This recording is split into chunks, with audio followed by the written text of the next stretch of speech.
Kumusta mga kaboxing? This is JR Boxing Channel. So update lang po tayo mga idol sa magaganap na laban mamaya sa lugar ng Nusta Resort Cebu Convention Center sa lugar ng Cebu.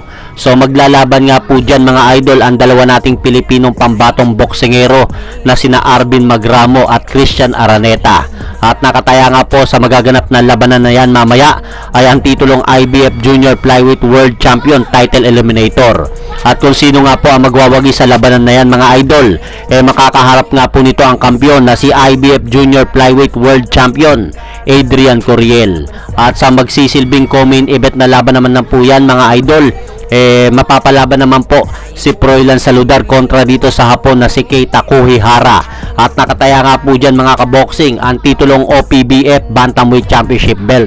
So kung matatandaan nga po natin mga idol, itong si Keita Kuhihara dinimolis na nga po nito ni Froilan Saludar nung nakaraang buwan October 12 sa may Ariake Arena kung saan na-TKO nga po ng ating kababayan ang Hapon dahil pinabagsak nga po ni Froilan Saludar ng 3 beses itong si Keita Kuhihara upang makuha nga po nito ang OPBF Bantamweight Championship Belt. Kaya kating-kating nga po itong Hapon na si Keita Kuhihara upang makabawi nga po kay Froilan Saludar.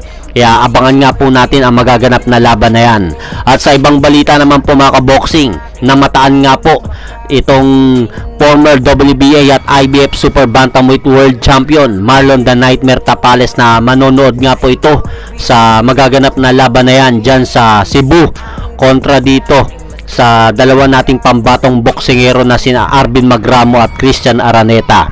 At may napapabalita nga rin po mga idol na darating nga po ang ating kababayan na si former 3 Division World Champion Angas ng Pinas John Riel Cuadro Alas Casimero upang manood nga po ng laban nila Arvin Magramo at Christian Araneta. So at dito rin po i-announce ng promoter, may napapabalita nga po mga kaboxing na i-announce nga po ni Masayoki Ito ang darating na laban ng kanyang alaga na si John Riel Casimero.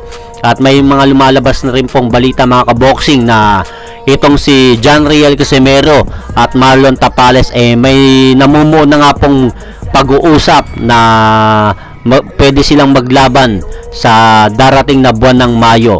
Kaya antay-antay lang po natin dahil kung matatandaan nyo nga po sinabi na nga rin po yan ng tagapagsalita ni John Riel Casimero na si Kuyang Joseph na gugulatin na lang po daw nila ang bansang Pilipinas sa i-anunsyo nila kapag bumalik na nga po itong ating kababayan na si former 3 Division World Champion sa ibabaw ng lona. So tingnan nga po natin kung John Riel Casimero na nga po ba versus Marlon Tapales sa darating na Mayo.